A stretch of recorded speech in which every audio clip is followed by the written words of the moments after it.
This is the audio described video for the African Kingdoms timeline at the British Museum, a resource to aid learning in schools about specific items in the museum's collection and the contributions they've made to African and global history.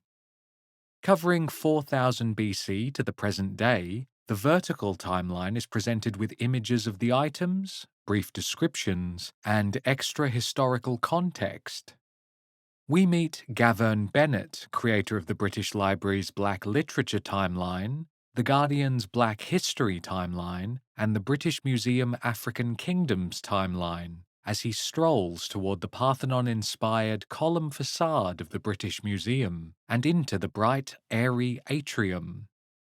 He's Black British in his early 50s, with short-cropped hair and circular glasses.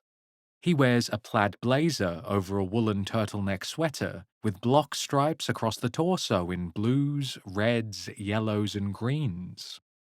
Gavin joins Sarah Saunders, Head of Learning and National Partnerships at the British Museum, and the pair explore white-walled, gently lit rooms filled with clay gourds, wooden furniture, decorative shields, delicate wooden figures, and a large tree-shaped statue.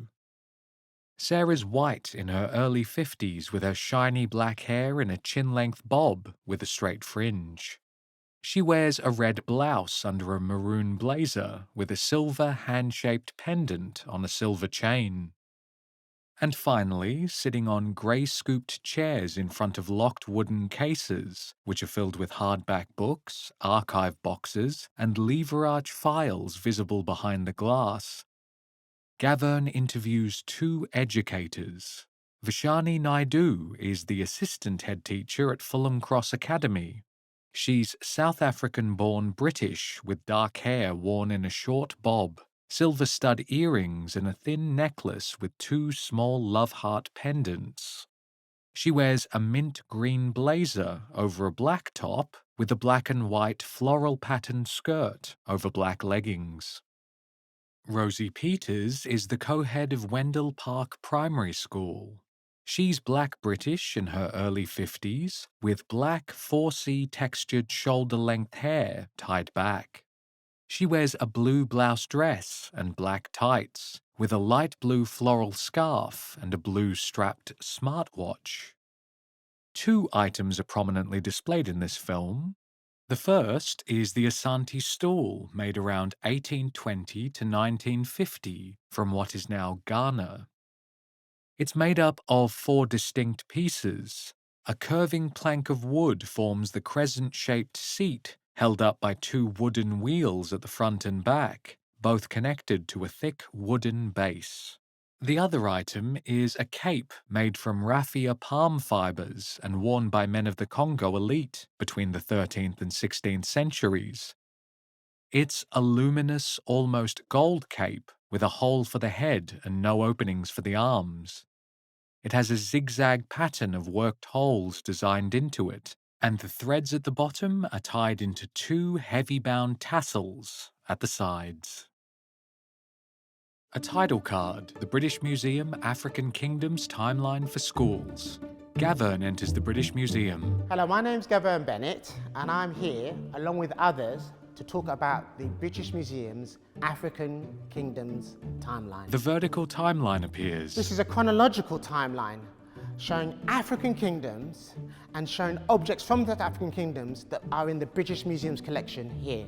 African history is so interesting and goes so far back in time to the very first objects that humans made.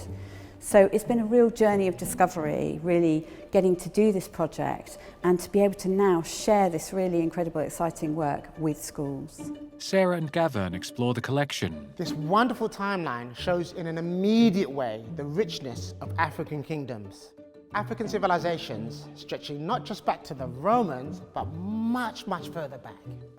Each object in the timeline can provoke so many different stories and questions.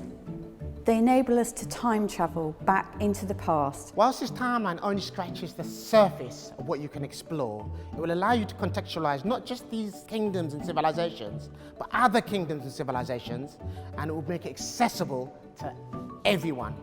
We're constantly working in collaboration on our learning programmes with community partners, academics, curators and organisations, and we do this to exchange ideas and knowledge in a spirit of co-design. Now with Vishani, How and why did you use the British Museum African Kingdoms timeline in your school? Our school, like many schools, have been working on diversifying the curriculum for many years, and in January 2022, we officially launched our Representation Matters vision, and out of that was born the idea for a drop-down day. And so the African Kingdoms timeline provided an excellent platform which staff from across different curriculum areas could use and adapt it in a way to provide an out-of-classroom inclusive learning experience for all students across the school. I'm just thinking, if you're a teacher and you're in a classroom and you want to do this, I think that the starting point would be looking at something that you're already teaching and trying to establish like what might a link be, an organic link that you can make and start small. with Rosie. So Rosie, how did you introduce the timeline and integrate it into your school? We actually used the timeline as part of a Black History drop-down day because we wanted to mark Black History Month by having a drop-down day, but also talking to staff and children that this was the start of Black History 365 because we wanted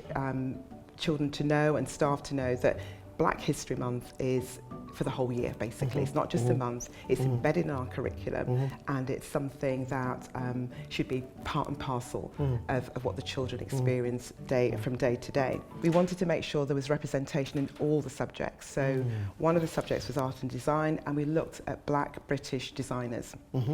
And through that, we started off by looking at the cape from Congo, which is on the timeline. We showed the picture of that cape and the children had no information, it was just a picture. And then we got them to think about questions that they'd like to ask about the cape. Where was it from? What was it made of? How much do you think it cost? All of those questions, they came up with lots of different questions, which was great. I then disclosed to them the information around the cape, and they couldn't believe that this cape, it was from Africa. Wow. It was made from pine fibre. I wish I'd been in the lesson. It was, you know, it was This, absolutely yeah. fantastic. Yeah. And again, it was that starting point, using the timeline as that starting point. So Rosie, what are the benefits of using objects or the museum's objects in schools? I think objects are tangible, and we know that when children have that opportunity to see an object in life, physically, and also to actually see an object that they've been exploring within the classroom, I think it just brings history to life and it makes it more real for the children. With objects you can tell stories and put stories in context, and also children can create their own stories around the object and looking at, you know, where has that object come from, how did it get to its destination. And also I think it's important because the information that the museum provides around each object reduces teachers' workload, so they're not having to go out and do all the research. It's accessible. They're going to like that. It's there. Gavin returns to the collection. I'm hoping that this African Kingdoms timeline will introduce you to a journey that I've been on all my life. When I was a small child, my mother took me to the British Museum every holiday. And that's part of the reason why I'm standing here. And I want you, your class, your children to share that sense of wonder that the British Museum can bring to you, and this timeline in particular. Because this history that we're talking about here sometimes has been ignored or neglected in the past. And what we're trying to do with this timeline is not introduce new historical stories from nowhere. We're trying to add a story to a story you know already. We're trying to expand our imaginations to see the past in a different way. And actually we're making history a bit more interesting. In fact, if I can say, a bit more beautiful. The British Museum website appears. So in the description below, we'll have a link to a blog where I'll be talking about my 5 favourite objects from this timeline. But we do encourage you to have a look yourself, visit the online collection yourself, or if you can't visit in person, and choose your 5 favourite objects and let us know what you love from amongst this collection. Supported by the Claude Duffield Foundation, the British Museum. Audio described by Michael Skellen for Vocalize.